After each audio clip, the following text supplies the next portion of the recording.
El vampiro de Düsseldorf, un asesino en serie en la Alemania de entreguerras. Peter Kürten se sintió atraído hasta por su propia sangre. Esta fue su inquietud hasta la muerte.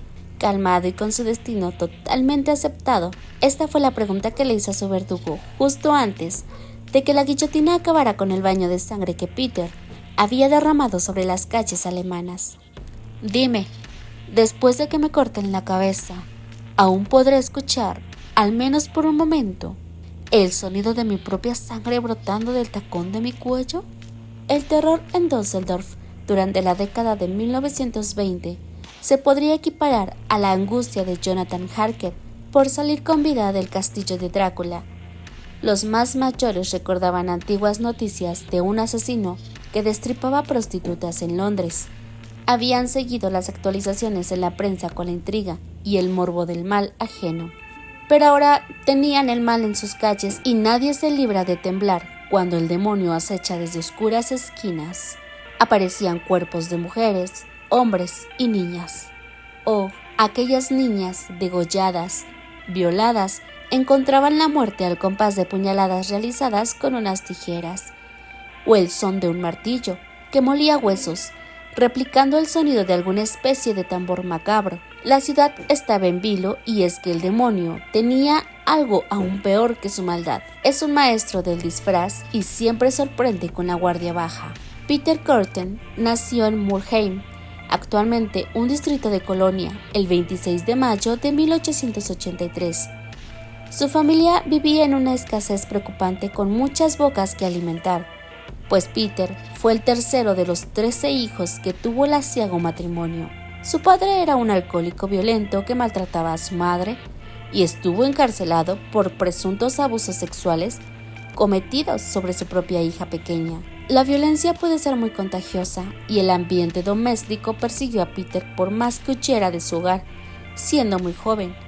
Según dicen, que Peter Kürten todavía no había cumplido los 10 años cuando ahogó a 2 niños en el Rin. A inicios de la década de 1890 se mudó a Düsseldorf y allí sembró el caos con una espiral constante de delincuencia que solo hizo crecer hasta el final de sus días. Su sadismo despertó torturando, violando y matando perros abandonados. Pronto fueron insuficientes sus experimentos con animales y buscó satisfacer sus macabros placeres con personas. Apenas unos días antes de cumplir los 30 años, Peter se internó en una casa para robar. Pensaba que el domicilio estaba vacío, pero encontró durmiendo en su habitación a Kristen Klein, una niña de 13 años. Peter Kürten degolló a la niña. La policía encontró un pañuelo con sangre que tenía las iniciales PK bordadas. Pertenecía al asesino, pero el padre de la joven asesinada se llamaba Peter Klein y fue culpado por el crimen. Sí, el demonio también sabe aliarse con la fortuna en momentos oportunos. Desde entonces se sucedieron varios asesinatos, cada vez más seguidos, uno detrás de otro, hasta que Peter perdió el control por completo. Mientras tanto, Peter sufría condenas por hurtos, agresiones sexuales, fraudes y por provocar incendios hasta contar con unos 30 detenciones hacia el año 1930. Con todo, su habilidad para mantener una doble vida era proverbial. Cuando lo encarcelaron, para sus vecinos Kürten era un simple chofer de camiones casado con una mujer respetable y sin más peculiaridad que un extravagante gusto por empolvarse la cara para ocultar su edad.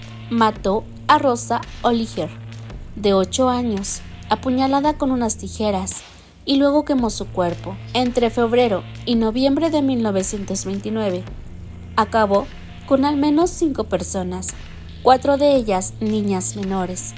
Llegó a enviar a la policía un mapa en el que señalaba dónde había dejado el cuerpo de una de las niñas asesinadas. A ese ambiente de terror que atenazaba a la población de Düsseldorf llegó una joven estudiante de 20 años, Maria Budklick. Se bajó del tren y mientras caminaba por la estación fue importunada por un hombre que la agarró del brazo. Apareció en su rescate un segundo hombre, con corbata, sombrero y un bigote recortado, con la anchura de su nariz en una cara tan empolvada que recordaba la blancura del mismo Drácula. Los modales educados del señor del bigote sirvieron para calmar a María, a quien el desconocido se ofreció para acompañarla hasta su destino. María le indicó que buscaba una residencia, pero antes de llevarla al lugar, el desconocido la llevó a su casa, le dio de comer y se le insinuó. Woodcliff lo rechazó y parecía que todo iba a terminar ahí, pero el señor del bigote la engañó y en vez de acompañarla hasta la residencia, la llevó hasta el bosque de Granberger, a las afueras de la ciudad. Allí empezó a estrangularla y la violó. Por suerte, el asesino no terminó su trabajo, como solía hacer, y María salió con vida del bosque. El testimonio y descripción de María Woodcliff fueron fundamentales para que la policía pudiera arrestar al asesino de Düsseldorf. Peter Kürten confesó más de 70 delitos cometidos a sangre y fuego. Las crónicas contaban que sentía placer al prenderle fuego a casas abandonadas y esperar que algún vagabundo saliera huyendo mientras se quemaba vivo. La sangre de sus víctimas le producía placer sexual e incluso admitió que había bebido sangre humana durante sus asesinatos. Esta impactante confesión sirvió para que este asesino en serie pasara a ser conocido mundialmente como el vampiro de Düsseldorf. Fue condenado a muerte y la guillotina acabó con su existencia la madrugada del 2 de julio de 1931. Sus actos supusieron una revolución para la criminología y la manera de afrontar los asesinatos en serie. Su cabeza fue diseccionada y modificada durante investigaciones por especialistas en criminología y anatomía. El cráneo de Peter Kürten se exhibe actualmente en el Museo Ripley de Wisconsin, en Estados Unidos, donde se sigue alimentando esa intriga y el morbo del mal ajeno. Hemos llegado al final.